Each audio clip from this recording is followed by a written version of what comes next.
So I'm going to kind of go into a case study that happens to be about me, and kind of give an idea and share a few things in terms of what that sort of looks like, in utilizing the elements in certain ways and why I think certain stuff helped or didn't.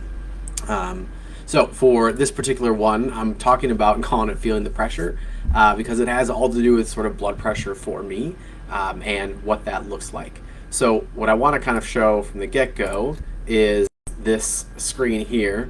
That is my blood pressure readings over the course of a year. So roughly April to April or so, in terms of the time frame that you're seeing.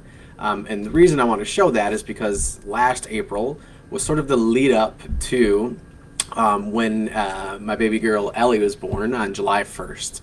So that sort of indicate, you can kind of see a few of the lines here of when that occurred. So I have a few readings kind of taken in various weeks throughout that. And I'm utilizing an Omron sort of blood pressure toolkit at home that I'm able to put that into my Garmin sort of data and be able to see how that works. Now you'll notice a few things here. One, some really high readings, like right around or just before Ellie was born. And historically, I have a family history of cardiovascular disease, but also I've really been reluctant to go check my blood pressure over the last 4 to 5 years, because I knew whenever I did get it checked, it always happened to be a little bit higher. And for someone who's working out fairly consistently, going into those things, it was sort of hard for me to grasp, like, do I really need to do anything about this? So this past year, I really made it more adamant of, all right, let me maybe be more consistent with it, especially around the time that my baby girl was born. And you can see the high there. And then you can see the first 2 months, there's absolutely nothing in relatively July and August, because it was just all hands on deck to take care of a newborn for the first time. And then I took some more consistent readings in the September to October range. Within that sort of range, that's also when I was trying to get life insurance. And in that, they obviously do some sort of medical evaluation to kind of take a look at that. And my blood pressure reading when I did the actual evaluation was like 140 over 75 or something like that. So not only was my blood pressure me being anxious about it overall, but it was now also affecting what I was going to pay for sort of a life insurance policy, which is pretty wild. So most of my readings were in those like mid 130s. And so I was getting a little to the point of like, do I need to start doing something drastic? Do I need to get on some sort of medication for this? And I made some pretty larger decisions at that point. One was I started to really look at sleep. And around this same point, I quit my second job. So at that point, I was doing both proactivity work as well as project management at a pretty high clip in terms of hours once I got back. So right around this October range, September, October, is when I sort of quit that, and really spent some more time at home, and that drastically improved my sleep. I then was just sort of getting way too anxious about it all. So the holidays I took completely off, and then came back and sort of checked from February to April. And you can see, one, the increase in sleep that I sort of have from here, that I don't have as well documented in the Garmin data, and a few other things I think really applied to this, in which I got to March, and you can see that green line on the right, actually had my first month in over a year, in which I had consistent readings that were 120 over 80 or less. And you can kind of see that in this range. If you look at these ones here, you can kind of see all those readings hovering in the average of 120 or less, or 80 or less for the systolic and diastolic blood pressure readings that we had for there, which were pretty great to see, and go from here. You can actually look at all this yourselves as well. If you utilize the Garmin, they can export that PDF. I always recommend this sort of to anybody that I'm working with who is working with their primary care physicians in terms of checking their blood pressure and sort of looking at it. And I can have a picture of the blood pressure cuff that I've been using.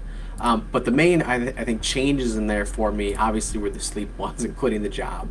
So I say that with a grain of salt. Of most of the guys I work with, especially who are warehouse employees, often have two jobs, and that isn't an option for them. I was fortunate to be able to do that.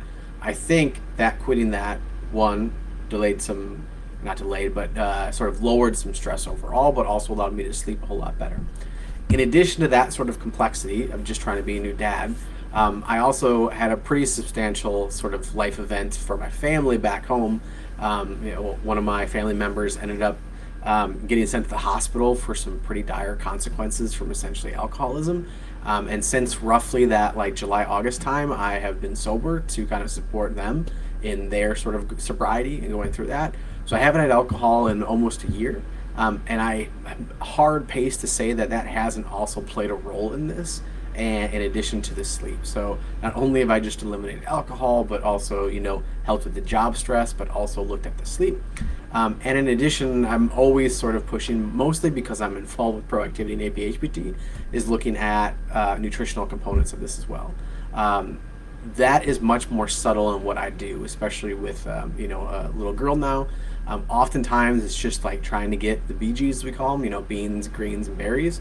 So berries in the morning. I'm often trying to have a serving of beans every day. That little stuff. How I specifically measure this isn't as great as I would hope to show this. Specifically, when you look at something like Aaron's with that Garmin data going into it, and trying to look back on the nutritional data of it. But I think this is where a lot more of our folks that we work with on the ground basis sort of sit.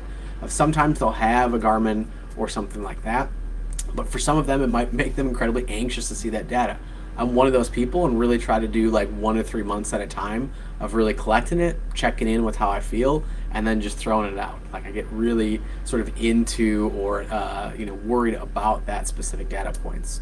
So I often ask people to do that, like, go a week or 2 or 3, see if how you feel matches with what the data is saying and sort of what you have. And in addition, I think a lot more people make a ton of small, tiny changes over the course of the 5 elements rather than a big walloping one at a single time.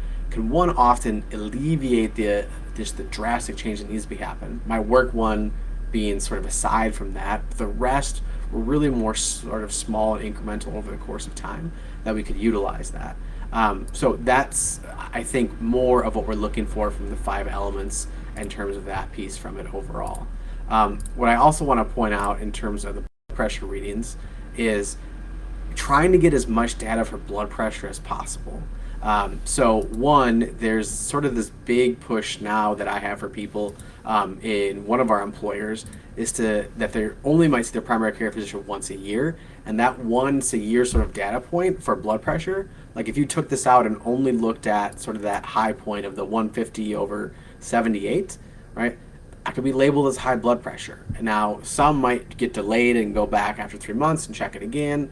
But if not, they're really only giving a sort of snapshot into the care that you're about to receive. And that might mean unwanted medication or these or that, or alarm or anxiousness for the person it is. So I can't recommend enough how important it is to try to take these readings at home.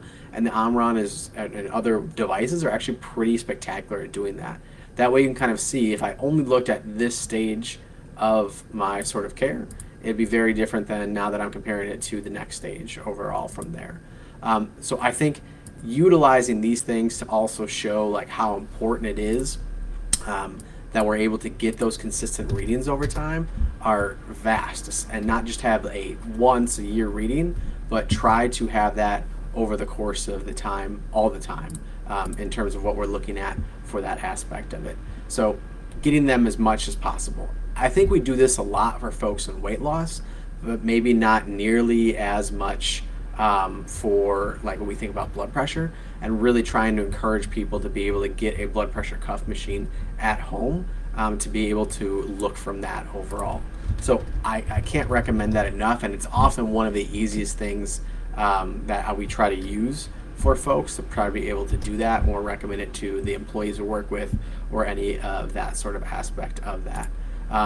The other piece that I sort of want to highlight in terms of blood pressure is this, a couple things on these great articles that we have. So one, and I'll share my screen again here. If you haven't seen this one before, I saw this from Dr. Sean Allen. That was via Twitter, but it's a Nature paper looking at the sort of seasons and how that changes blood pressure and what they were looking at.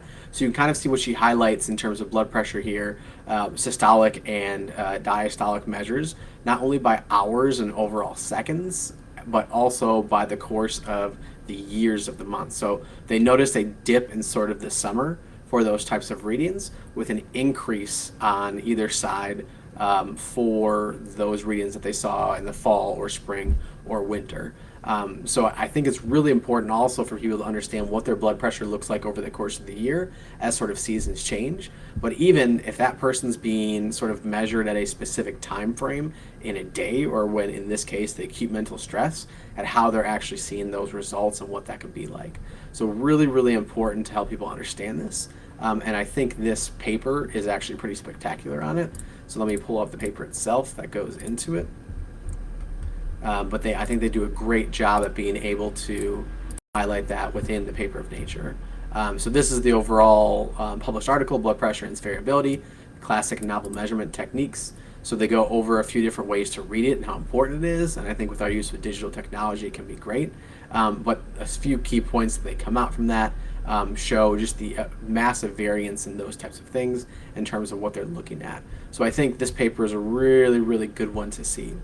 Now, if I take all that in terms of what we saw from it, and I look back onto my sort of data that I had from there, if we think of the summertime, so in the blood pressure for them, they saw the summertime as usually the lowest sort of systolic pressures that were managed in people who already had hypertension, so let's keep that in mind. But for me, the summer seemed to be the higher, but likely more so because I had a massive life event of my child being born. So I see this sort of kind of uptick right leading up to that life event, and then it sort of wanes off, and then we see this slight decrease into here. So what will be more interesting is I go into this summer and see, do I notice a similar uptick in that sort of blood pressure, or do I see a decrease? So I've taken a little bit of time off this April and probably will into May in terms of measuring that, but I'm looking forward to see, do I see a similar sort of reading in terms of my blood pressure this summer as well. So again, I think overall for me, it's maybe I'm using bits and pieces of monitoring health in a digital way and making small, tiny changes across all the elements has really been helpful for me to see practically what does this look like, especially if I'm not measuring everything as much, especially if I get anxious by that data.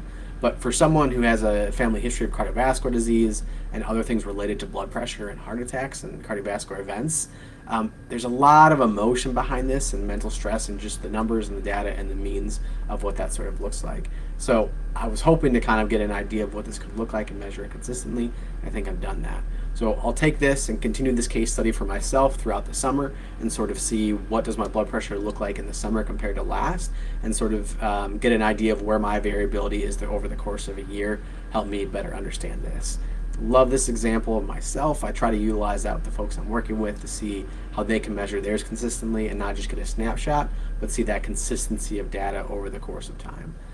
So all that to say, as they like to say in the PT profession, vitals are still vital. Take blood pressure whenever you can, see what that's utilized. I know Operation MIST does an amazing job looking at that and how pertinent it is to our sort of prenatal and postpartum moms, but also how we can utilize it with the populations that we're working with. So if you have an elements case study to end this all and you're curious about it and you have some data that you can show over the course of that time, please let's take a look at it. We'd love to see more of these. We're going to highlight these and put them on YouTube and see what else we can come up with over the course of the next year. So thanks all. I hope you have a great rest of the weekend. Talk to you later.